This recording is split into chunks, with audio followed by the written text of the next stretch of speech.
अस्सलाम वालेकुम। अगर मुझसे कोई पूछे कि बॉडी के लिए सबसे इम्पोर्टेंट विटामिन कौन सा है, तो मैं सबसे पहले नाम लूँगा विटामिन डी का। तो इसकी वजह क्या है? अब हमारी बॉडी में बहुत सारे विटामिन पाए जाते हैं, vitamin A, vitamin B complexes, vitamin C, vitamin D. अब जो बाकी सारे विटामिन हैं, अगर इनकी डिफिशियंसी हो जाए तो इन सब से एक ही बीमारी होती है। लेकिन विटामिन डी एक ऐसा विटामिन है जिसकी अगर कमी हो जाए, डिफिशियंसी हो जाए, तो बॉडी में बहुत सारे ऑर्गन्स पे असर पड़ता है। आज मैं विटामिन डी के बारे में कुछ इंपॉर्टेंट चीजें आपको बताऊंगा। अब मजे की बात यह है कि विटामिन डी एक ऐसा विटामिन है जो बहुत इजीली आपको मिल जाता है। ये विटामिन डी आपको सूरज की रोशनी से भी मिल जाता है। तो आइए आज विटामिन डी को समझते हैं। विटामिन डी एक फैट सोल्यूबल विटामिन होता है। ये विटामिन आपकी बॉडी में होता है, लेकिन ये विटामिन आता बाहर से है। अब विटामिन डी को समझने से पहले सबसे पहले ये समझना होगा कि विटामिन होते क्या हैं।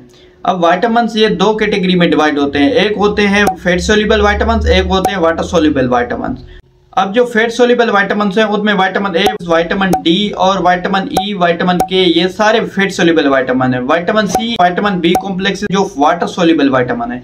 तो आज बात करते हैं विटामिन डी के बारे में। विटामिन डी एक ऐसा विटामिन है जो होता तो बॉडी के अंदर है, लेकिन आता कहीं बाहर से है। ये आता है आपके कुछ खाने से और सूरज की किरणों से। तो हमारी स्किन में कुछ ऐसे केमिकल्स होते हैं जो इस सूरज की रोशनी को कन्वर्ट कर देते हैं विटामिन डी में।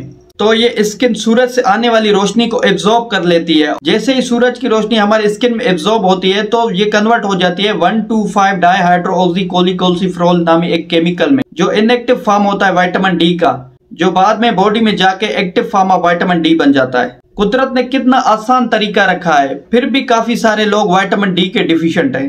Vitamin D fat soluble vitamin है, मतलब कि ये चर्बी में आसानी से घुल जाता है। मिसाल के तौर पर अगर हम विटामिन डी बाहर से ले रहे हैं और हमारी बॉडी में फैटी एसिड्स की मिकदार काफी ज्यादा है, तो विटामिन डी इजीली एब्जॉर्ब हो जाता है। अगर हमारी बॉडी में फैटी एसिड्स या चर्बी कम है तो ये विटामिन डी हमारी बॉडी में इजीली एब्जॉर्ब नहीं हो पाती। अगर हम किसी को भी विटामिन डी लिख के देते हैं तो उसको कहते हैं कि ये खाने के साथ खाएं, क्योंकि खाने में कार्बोहाइड्रेट्स भी होते हैं, फैट्स भी होते हैं, प्रोटीन्स भी होते हैं, तो ये इजीली बॉडी में एब्जॉर्ब हो पाता है।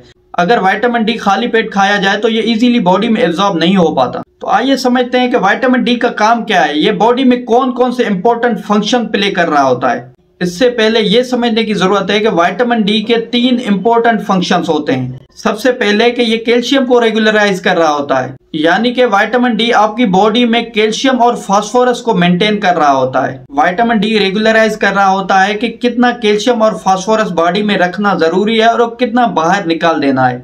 आपके दांत, आपके मसल्स, आपके बोन्स, ये सारे विटामिन डी के फंक्शन से ही चलते हैं। अगर विटामिन डी की कमी हो जाए तो इन सब में एबनॉर्मलिटीज होने लगेंगी।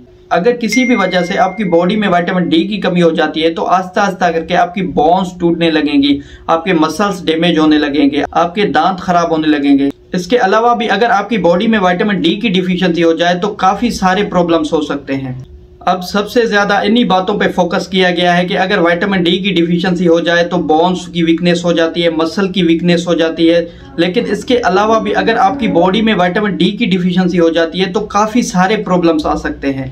मिसाल के तौर पर आपके हेयर लॉस हो सकते हैं, आपकी स्किन खराब हो सकती है। मिसाल के तौर पर न्यूरोलॉजिकल काफी एबनॉर्मलिटीज हो सकती हैं।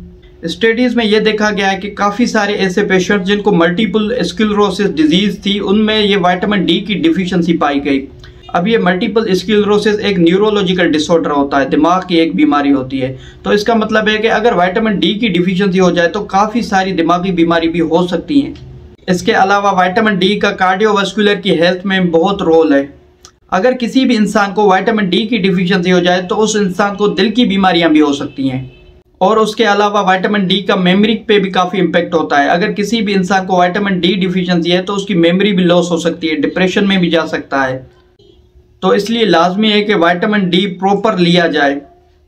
तो हम नेक्स्ट वीडियो में डिस्कस करेंगे कि विटामिन डी के डोजेजेस क्या हैं, विटामिन डी को किस तरह से लिया जाता है। अगर विटामिन डी की टॉक्सिसिटी हो जाए, यानी विटामिन डी बॉडी में नॉर्मल मिकदार से ज्यादा हो जाए, तो उसके क्या नुकसान हो सकते हैं।